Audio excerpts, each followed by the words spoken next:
Hi everyone, welcome once again to The Pits. I'm Bryony Ingerson, it's great to have you with us. On today's show, we'll look at what it takes for today's motorsport teams to be fit enough for competition. Most of the drivers are pretty fit, and also the pit crews need to be pretty fit as well. Go, go, go, go, go. Catch up, there it is. Told ya, anything can happen, keep it up. We'll meet a young woman determined to become Australia's next female V8 supercar driver.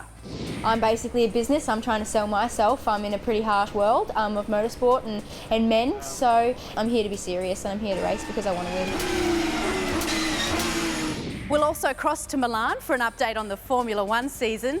But first, Craig Lowndes has taken his mentor Peter Brock's mantle as the most popular driver in the country.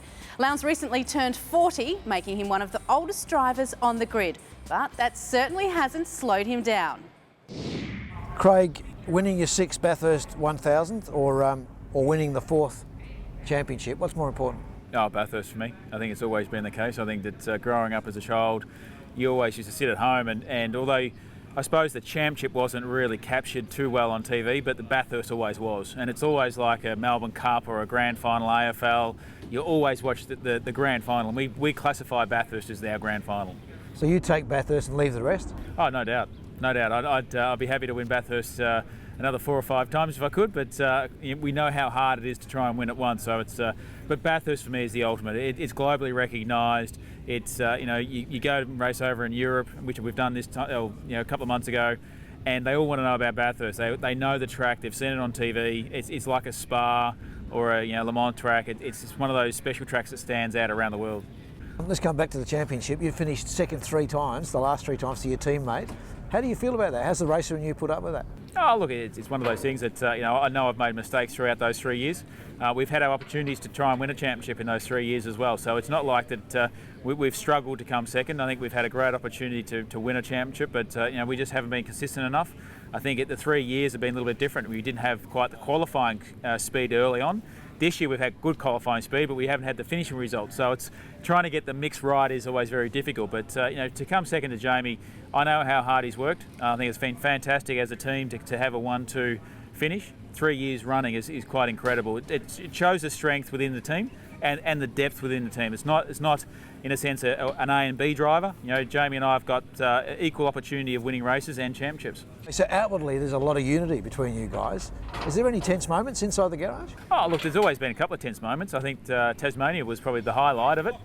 We had an altercation on track, and of course that was the first time in I think about 8 years that we've been together that actually that has happened. So it's been pretty smooth sailing, I've got to say, throughout the early days to the obviously current days, that we respect each other, we push each other, but again we give each other enough room. And Roland, the owner, is very clear about he wants us to race to the finish line, but for God's sake, don't have contact. So he's very clear about that. But again, we push each other. At certain times that you'll have obviously Jamie or I on different tyre strategy or fuel strategy or anything else. So again, it just comes down to having that complete package. You've achieved just about everything there is to in this category, in V8s. What's left for you, Dick? What do you want to finish with? Oh, look, I still want to be competitive. I still want to win races. I still want to win championships. I'd love to. I think we're about 3 races away from the ton, and I think that that'd be a quite nice milestone. It's very different to these days. We sort of. I think the media compare myself, obviously, to Brock and other people, Scaife, that have obviously been the greats of their era. But the eras change over the every decade. It changes quite a lot. And of course, at the moment, we have a lot of races, a lot of opportunities to rack up the wins. And again, but you still got to win races. There's no doubt about that. Okay, so you've raced against a whole lot of drivers over the period. Who's the best one? Oh, look, that's pretty hard. Like if you look at the early days when I first got involved, Brock was obviously the standout. As you go through it, that we've had some great competitive. Scaife was probably another one that for me was instrumental in having a great dogfight, if you want to call it that way, within a team and against him when I moved away from Holden Race Team. So for me, it's him. And you see some people that have been the greats like Glenn Seaton have never won a Bathurst. And you feel for him because he put his heart and soul into. He owned a race team, he ran a race team, he then became a driver. He was so close to winning a Bathurst, but never got across the line. Marcus Ambrose, another guy that come into the sport, did a great job. Obviously left to go to America, and he's doing a fantastic job over there. And then you got the current guy with obviously Jamie, who's one hell of a guy, one hell of a driver, and he's got everything going for him. And you've been right up there across a long period. How much longer can you stay at that level, do you think? Oh, that's a good question. I think that there's two things that for me have always maintained it is the enjoyment of obviously being at race weekends and getting out and talking to people, but at the same time as being competitive. You want to be competitive for yourself, for the team, the sponsors. You don't want to be sort of making up the numbers in a sense. And I can see myself driving for a long time, but whether it's at this level or whether it's somewhere else, who knows? How do you know when it's time to go? Oh, I think you'll know when it's time to go. I think that's, for me, I've been lucky enough to be sort of right up there in the championship hunt for the last almost 6 years. But, when you start running, the sort of the top 10 or outside the top 10 or thereabouts, you sort of got to have a good question mark about, I don't think you ever lose your ability, but it's the will to want to win. What would you say to a young driver starting out today? What would your one piece of advice, if you could only give them one, what would it be? To enjoy it. I think that you never know how long you're going to be in the sport. I've seen too many drivers come in and go out, good drivers, bad drivers, but while you're here and you're grab every opportunity with both hands and have fun with it and enjoy it, because it's you never know how long it's going to last.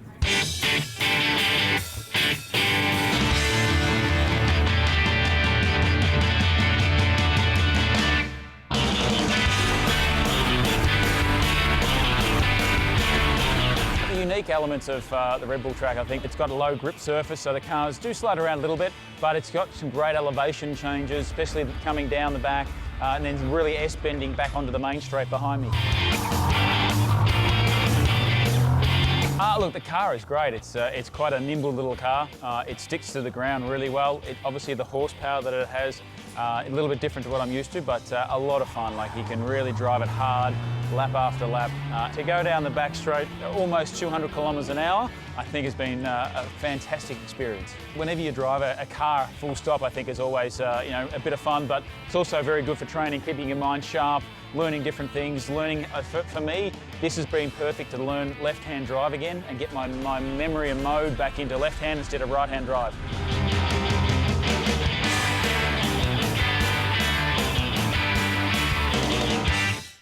Well, the Formula One Championship moves to Singapore this weekend, and although the dominance of the Mercedes team has continued, our man Daniel Ricciardo is still an outside contender for the championship.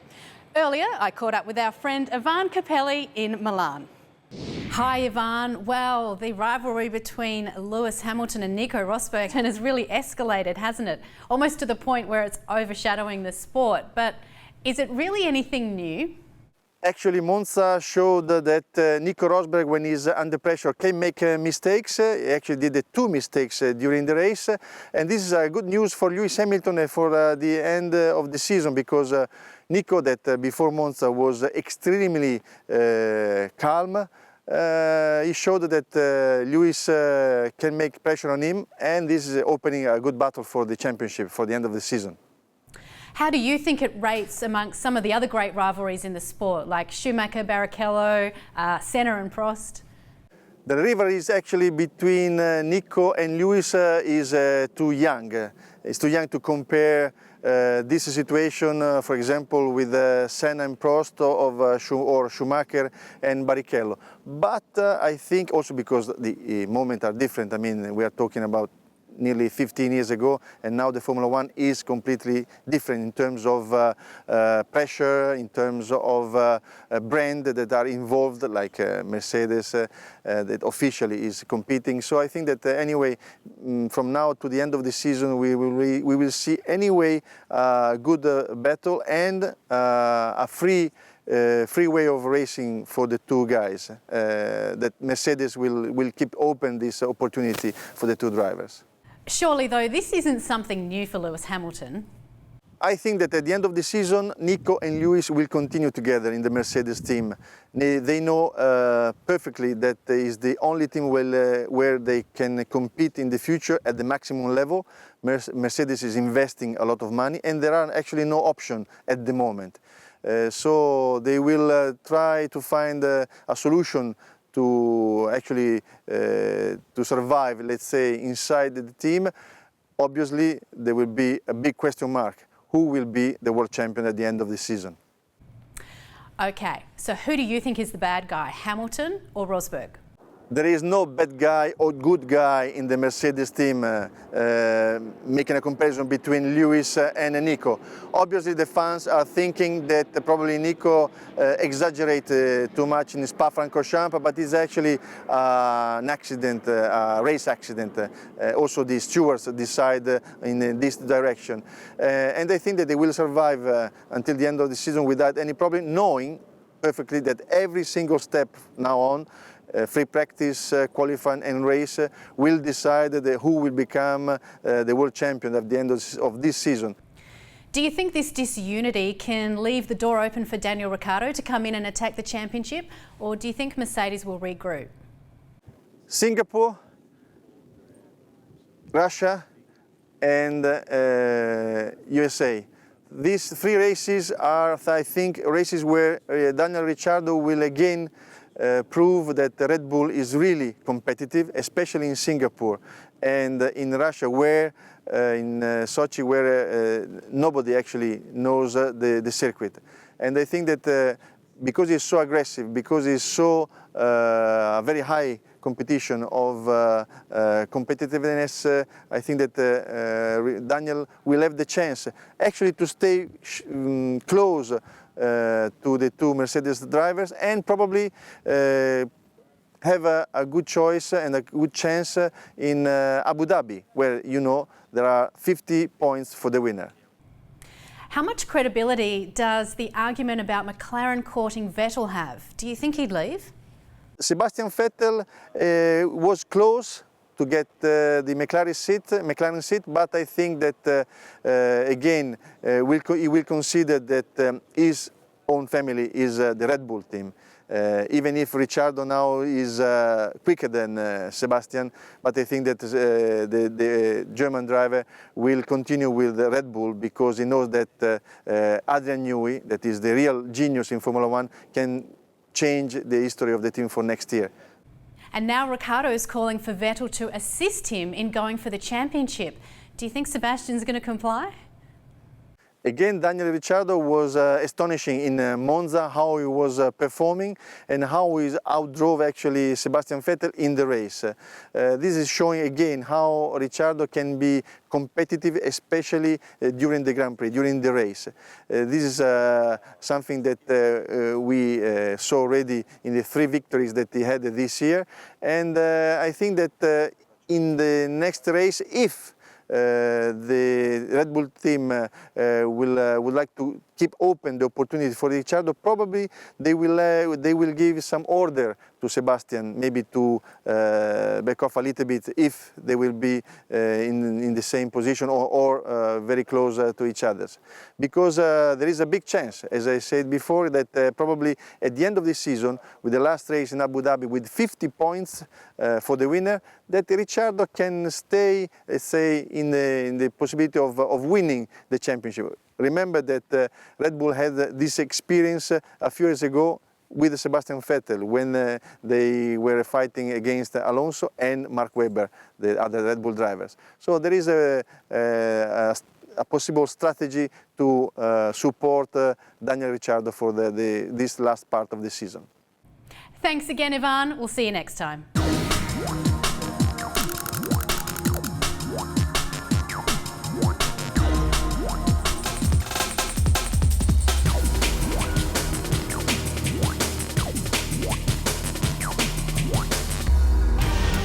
A track characterised by acceleration and braking.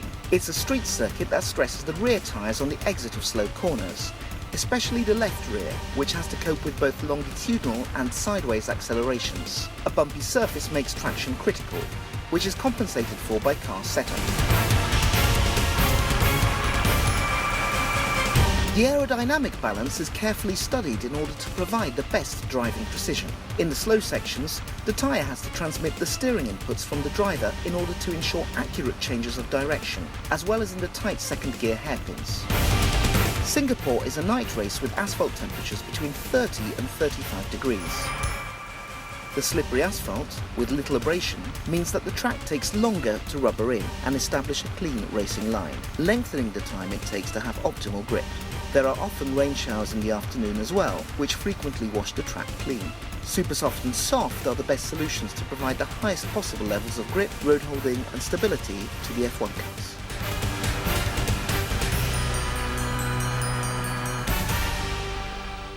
Well, the professionals make it look pretty easy sometimes, but for anyone who's actually tried it, driving race cars is very, very physical. Drivers need to have incredible strength to learn how to handle cars at high speeds, in extreme temperatures and under enormous pressure, as Dean Canto reports.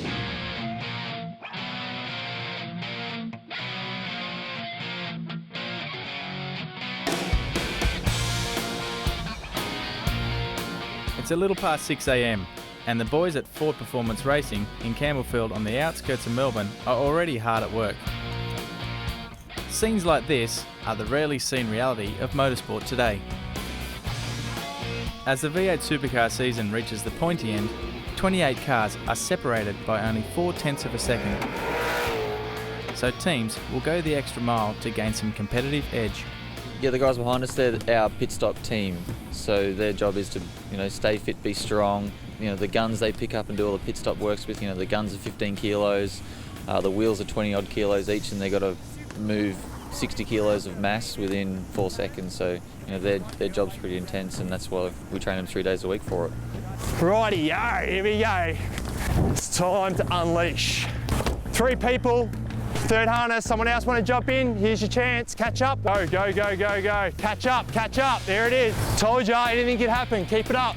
I like to work a lot on teamwork, especially with those guys. Lots of teams challenging. It just gets them communicating, working together. It's a really big part of especially a race day situation. The other thing I work particularly with them on is sort of compound and functional movements, big tyre slams, really gritty sort of stuff. Those guys are on the ground all day, they're on their feet, they're put in awkward situations under cars. So if I can sort of replicate that in a workout with them, that's the sort of approach I work with the pit crew in particular. Of course, the physical demands of motorsport extend well beyond the pit stops. Driving fast cars lap after lap requires specific mental and physical skills. Anybody can jump in the Ford and drive 1,000 k's down the freeway, but when you're running at the speeds that you guys are and a gear changing, the ability to pay attention to the road and keep a consistent lap time and deal with the heat involved in it, the physical, the mental preparation that goes into a driver, especially in those sort of races, is the key to their fitness and being able to maintain that. It may look like driving a race car is just sitting there turning a steering wheel, but believe me, you need to be super fit to do this. The gear shift requires about 20 kilos of force just to enable it to gear cut, and the guys are doing this about 60 times a lap. Secondly, the brake pedal. We need about 100 kilos of brake pressure force just every time we're stopping, which is quite intense. It puts all the load through your body into your back, and it is very hard to deal with. Yeah, most of the drivers, we're all quite fit human beings. Most of us cycle, we're really into cycling. Myself, I do a bit of triathlons because I think it helps with the endurance side. Most of our heart rates are really, really high because our adrenaline goes up. We're quite busy, it's quite hot in there. It's usually 25 degrees above ambient temperature, so if it's 30 degrees outside, it's 55 in the car, and that's the biggest things our bodies have to deal with. So obviously the heart rate goes skyrocket, your brain gets a bit funny after about 10 laps because it's too hot and you're trying to deal with it. But that's just part of the job, and we have to condition our bodies as best we can for that. Into the holding bay and wait for your teammates to get back. Former Formula 4 champion David Reynolds has been driving V8s for 7 years. He has got to know well the physical requirements of the sport. Mainly do triathlon stuff, so I'm doing my 10-week block to Noosa Triathlon, which is the end of, starts at November, so I'm training pretty solid for that at the minute. So a lot of run, ride, swim, gym, a lot of brick sessions, so which is like, you ride for 2 hours and you run 5Ks off the bike type thing, and that's what I really enjoy. We work on a lot of cardio endurance and muscular endurance type stuff, mainly to try and keep them as lean as possible. It just helps with dissipating heat in the car. Obviously the temperatures are so hot, so that's probably really the key, is to keep them as light, but at the same time, keep them strong as well.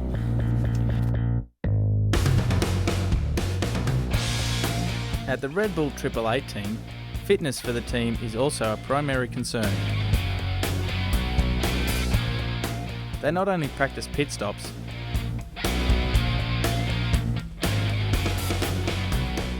but the team's two big-name drivers, Jamie Whincup and Craig Lowndes, are constantly working on cardio activities. You can't tell, but it feels like it's minus 80 degrees up here, especially in the Lycra. Meanwhile, young Jack Perkins, a relative V8 newcomer, gets in amongst it with the pit crew. And it's great to see, Jack, had Dave join in on sessions and the guys getting involved. It's really good, and what it's good too is it's good for the pit crew because, that they commit a lot of their time to the training sessions. When they see the drivers rock up and take part in it, it's great. There's an even balance of commitment on both levels, and the guys are working really well and pushing it hard. One of the biggest things I find when you're driving these cars is the cabin temperature and the 3 layers of fireproof clothing. You lose 2 to 3 kilos of body fluid an hour, so you need to be pretty fit to be able to maintain concentration during that, but then also recover and do it the next day. So most of the drivers are pretty fit, and also the pit crews need to be pretty fit as well. What do you do mostly workout-wise? Do you do a lot of cardio, a lot of strength work? Yeah, try and mix it up. So I train between 5 and 6 days a week. 3 days a week's with a trainer where we work on the conditioning, cardio, sort of real high intensity stuff, and then the other 3 days a week sort of running and swimming and cycling. So sort of try and really mix it up between general fitness and also the things you need in the car, like core strength, upper body strength, and those sort of key little funky things you need to turn the steering wheel. So race drivers are precious at times. What's the hardest bit of your job to get them to train? I think, finding ways to motivate them and trying to work out with the individuals the best way to get the best out of them. And I think 100% of all the drivers I work with, it's more about having some sort of competitive spirit in a workout, giving them a rep challenge, or how quick can they do a 500 metre row or something like that. Race drivers have got that competitive nature, so if I can sort of put that together in a workout, you tend to get the best out of them. So I'd say that's probably a good way of tackling the drivers, for sure. We saw you working with the crew before. Is that something you often do? Yeah, for me this year it was good to come and train with the boys. It was a good way to learn a new team and work with them and get a little bit of respect for putting in the hard yards, to train with them early in the mornings, but also really involves the whole team together. Without the pit crew and the team, we don't get to do our job as a driver. So it's good fun getting out there with the boys, revving them all up. It's a fairly different level of fitness from one end to the other, but it's good to see them all putting in, the extra effort, and that's what will help us hopefully do well, for the rest of the season.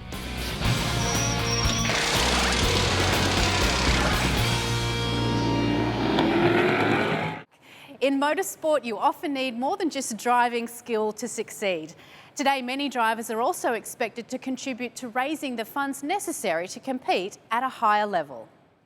Porsche Carrera Cup is raced all around the world.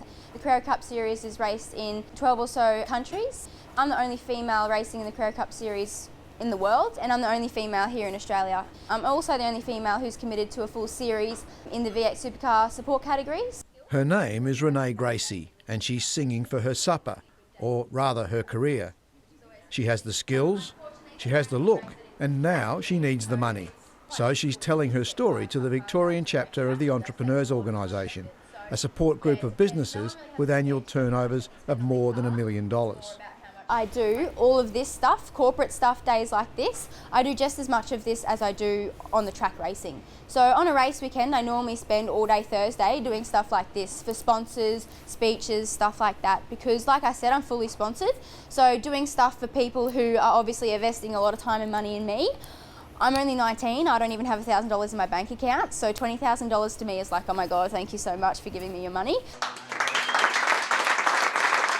It's one of those things where you got to keep at it, you got to be persistent. You'll send 1,000 emails a day and you'll get one reply. It's something that you just have to deal with, and I guess it's a harsh world like that. You just got to keep your chin up and obviously not get down when you don't hear back from the people that you want to hear back from.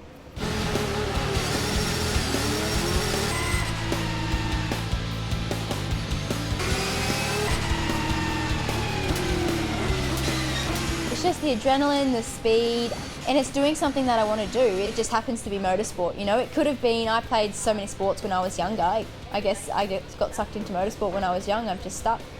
At the ripe old age of 19, she's a couple of steps away from the pinnacle of Australian motorsport.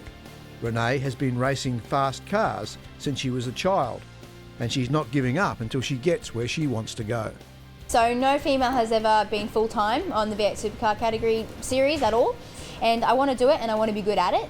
I don't know, V8 Supercars is just, it's so competitive. I mean, the whole category between first and last is normally only a second or so. So to have that many guys so close to each other on the field, it's definitely one of those things when I would be extremely satisfied if I was actually doing well, because you know that generally you're a good driver and you've got to where you are because of all the hard work. Even in Carrera Cup, Renee's racing ambition is costing around $500,000 every year, and she has to raise that money. If she wants to go further, then she has to raise even more. In motorsport, that's just the way it is, and that's why Renee is here. I'm basically a business. I'm trying to sell myself. I'm in a pretty harsh world of motorsport and men. So yeah, I think I'm basically just trying to tell them that, you know, don't let anyone obviously tell you what you can and can't do. A lot of businesses are looking for people to talk to their clients or to talk to their staff. Public speaking and motivational speeches and stuff like that are quite popular. A lot of my sponsors have gotten me to do something already so far, and I'm definitely getting approached by a lot of other people now that I'm continuing to do them. For me, a success is just getting my name out there, and that's probably the biggest thing, is just getting the fan base. I mean, if I get a potential sponsor or if we get in contact with someone, that'd be great. But for myself, I mean, it's really great for me to come in contact with people like this who are successful in their own world, in business and stuff like that. So for me, yeah, the biggest thing would just get my name out there. I mean, there's 20 people here today. That's 20 more people who know my name and who are going to follow me. So I'm here to be serious and I'm here to race because I want to win. If making an impression counts for anything, Renee is already winning. The members of the Entrepreneurs Organisation are not only captivated by her story, some of them are prepared to put their money where their mouth is and are looking at getting on board. I thought she was fabulous. She was, for a 19-year-old that can deliver that sort of speech in front of, you know, millionaires in that room, she was just great. Her story is fabulous. I think she's got a lot going for her, and it was just a really good speech. Fantastic. Yeah, amazing for such a young girl. Yeah, she's a real inspiration. I used to work at the Grand Prix, so I love the Carrera Cup. How much marketing or how much donation will you be? I'd love to. Look, I'm working up to being a full EO member, so, you know, hitting that $1 million mark so that we can be a part of it. But yeah, I'd love to be involved with somebody like Renee and see a girl succeeding in such a fantastic sport. I thought it was fantastic. What an awesome speaker for a 19-year-old. I wish I'd been like that at her age. I've raced cars, I love them. I think all the best to her. I would support her in a heartbeat. And so what kind of support will you be offering then? Well, I've talked to her about some sponsorship. Obviously, my company, we sponsor a few vehicles anyway. We're more four-wheel drive. However, I've got a few mates who race in the Carrera Cup, and I think what she said's right. All the vehicles are the same. It comes down to skill. So she's doing that already. There's a lot of rich guys out there who race in that comp who have the money but don't have the talent. Just being around Renee Gracie, you get the impression she won't give up until she makes that V8 Supercar grid. And she's already picking up a lot of support wherever she goes. I mean, I'm doing well in the Porsche at the moment, and I'd love to do another year in the Porsche to really give myself a shot at the championship. This year I'm in about 13th, 15th in the championship, second year, so hopefully next year, if I got in the Porsche, if I had the budget and everything, I would love to give it a really good crack. If I was to do that and then maybe do the Dunlop series, it's kind of something you have to do to get into V8s. So I definitely think maybe 2-3 years in the Dunlop series, so hopefully the next 5 years, fingers crossed if all goes to plan. Mark this name down. It's quite likely you'll be hearing it for a long time to come. The passing of Alan Simonson at last year's Le Mans was felt widely through Australia's motorsport community. Originally from Denmark, he spent much of his career in Australia racing everything from GT to V8 supercars. Last weekend, the GT family gathered at Trofeo Estate to remember their good friend.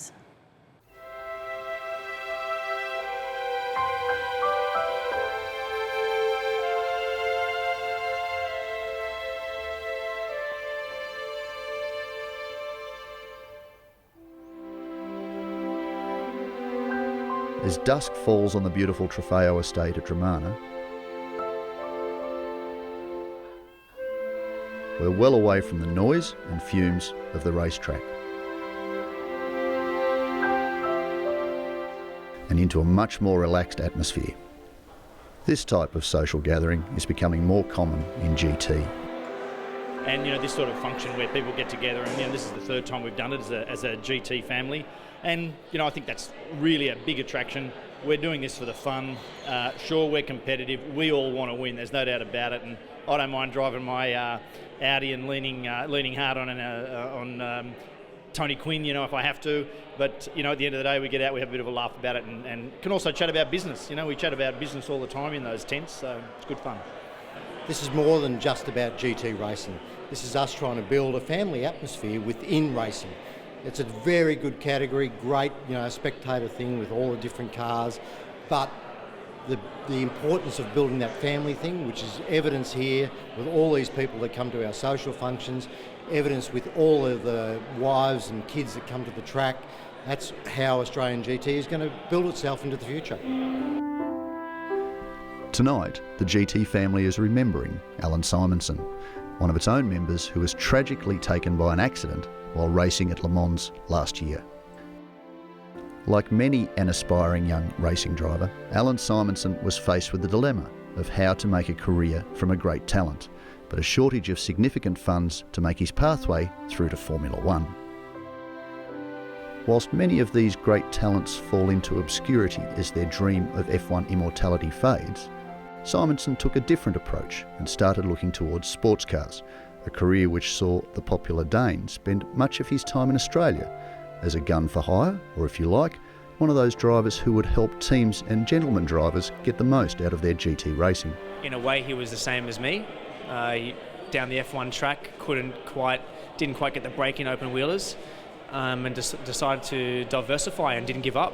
And you know, watching him then succeed in a different side of racing. You know, I've come back from Europe in a bit of a low spot, almost quitting racing, and then seeing him and what he did definitely helped me to branch out and not give up and keep pushing. The Simonson career produced multiple race wins across a variety of categories, including GT, V8 Utes and V8 supercars, where he was often one of the first drivers employed for the annual endurance races. He was also somewhat of a Bathurst specialist, and his laps in the Maranello Motorsport Ferrari was stuff of legend. But tragically, his life was cut short doing what he loves best, racing, during the opening laps of the 2013 Le Mans 24-hour race. He was 34 when he passed away on the 22nd of June 2013. I remember Alan to be a very hard driver, like a hard competitor. I remember in Targa once, he was in Targa in front of me, and he was pissing around, and I actually, in the queue, he was holding the thing back, and I overtook him in the queue, which is all mind games, and he was so aggressive. He came right in and nosed in, and that was just Alan. He was focused on winning, and that's what he wanted to do. He didn't want to do anything else. He just wanted to win. That's how I remember him. Oh, look, I think 2012 it was. We turned up at Bathurst in the Audi. We had Lowndes and Luff with us, and we were out really to do something special. And, Alan gets out there in the Ferrari and just makes you look stupid. He's just a very talented driver that at any track. And, follow him around the world, you just see that he would jump in all sorts of cars, do all sorts of great times and all sorts of tracks around the world. What do you remember most about him? Oh, look, up at Bathurst we had some, in drivers' briefings and having a bit of a chat and laughing. I think it was the fact that he was just, one of those professional guys that would turn up still very happy, not a guy that was always intense or so difficult to deal with. You could have a conversation with about what's happening out on the track and, good guy. There's a few things I do remember really well about Alan. Of course, qualifying. Pole position nearly every time he got in that car and on the track. So exciting to watch. Absolutely fantastic. The other thing I remember about him, which is really funny, but was driver's briefing. I always remember Alan, he always had a hoodie on and he'd always be looking down like this, at driver's briefing all the time. Very funny guy, but what a personality. I mean, he was such a nice person. A little bit, people thought he was aloof, but he wasn't aloof. He was actually, I thought he was a little bit shy. All proceeds from the GT family gathering here tonight will go directly to the Simonson family.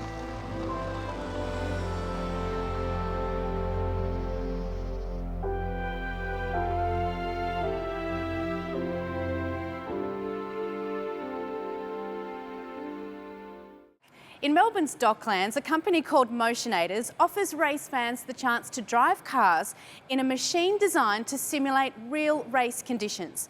Sounds too good to be true? We sent Dean Canto along to test it out.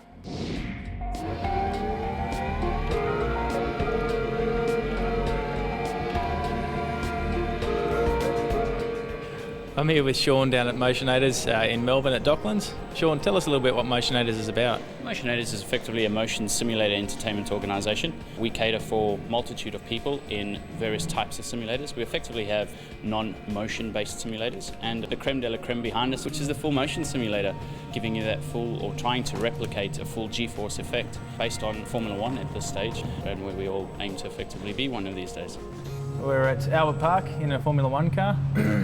So let's see what we can dish out here. So this, what we're running here is a full simulation and the motion movement. So Formula One, obviously they brake quite late. Normally they're braking at about the 60 metre mark at turn one, which is what I've just done there. Well, pulls up really well. From a racing lines perspective, you're going to effectively learn what it is to race around a track at the end of the day. You're going to learn what racing lines are all about. You're going to learn how to turn in, you're going to learn how to apex, and you're going to learn how to exit. You're also going to learn about pedal control, throttle, brake, and at the same time shifting. So there is an experience to be taken away that you can then from here apply to a racing circumstance. The feedback through the wheel is actually very, very good. And this is the first time I've actually been in a motion simulator, so it's a new experience for me, but it's actually given me everything that a car would actually be doing. So quite wild, but once you sort of get your head around it, I think you'd probably be having a lot of fun. So as in a race car where you'd look left and right and you'd actually see something next to you, Curve Screen does exactly the same in that regard. You are looking left and right, you are looking towards your corners and stuff, and it gives you that realism effectively that's attached to this. Still concentrating here, down 2-3 gears, through the back complex, a little bit wide. Actually, as you run over the curb there, you get a good feedback through the steering wheel and also through the motion simulator. Effectively getting you the pitch, yaw and tilt, giving you that full, or trying to replicate a full G-force effect. How realistic can this be? Oh, we can go and make it as realistic as it is being on a race circuit. We can up the ante, as it were. We can get things like tyre degradation, fuel usage, and so forth. Even invulnerability can be turned off so that if you do crash, you do crash at the end of the day, and you are out of the race. So down to turn one again for the second time. Whoa! Ouch! That's going to leave a mark. So we've had Garth Tander in, we've had Scott McLaughlin in from a GT Series perspective, Richard Muscat, who actually appears on our wall over there, on our Stig wall. This curve screen is actually quite impressive. Gives you a very realistic perspective of corners and apexes. A bit different than a normal flat screen. Obviously you only just got the vision straight ahead, so it's quite impressive, and the resolution of the screen's really, really good. The feedback has been mixed from a entertainment perspective. Basically, they've walked away, they've all had great times. Usually when they do step into the simulators, the seriousness of it falls away and the fun element comes in, and it's all about crash, bang and wallop, essentially, right? Stepping out of the simulator, they can definitely see an element that this can be used to take away from and used on a track. I mean, if we look at any forms of the higher echelons of motorsport, simulator work is a big part in preparing drivers and preparing cars for the next race circuit that they attend to. So absolutely, we have had the likes of Red Bull come in, some of their guys come in, have a go in the simulators, and their comments have been, this is pretty close to the simulators we run in the factory. The more and more time I'm in it, I'm sort of getting a little bit more comfortable and getting more of a feel for the car. And I reckon I could find myself spending a whole day here and trying to beat that guy that's at the top of the list on the timetable.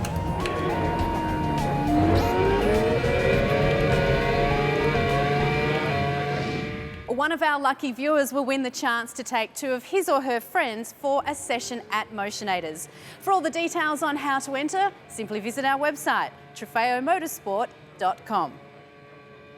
Well, that's all we've got time for today. If you'd like to see more of the pits or any of our previous episodes, simply head to trofeo.tv.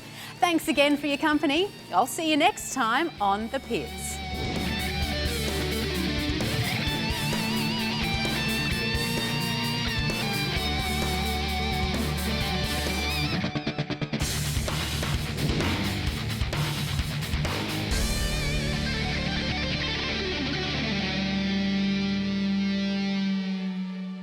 Thank you.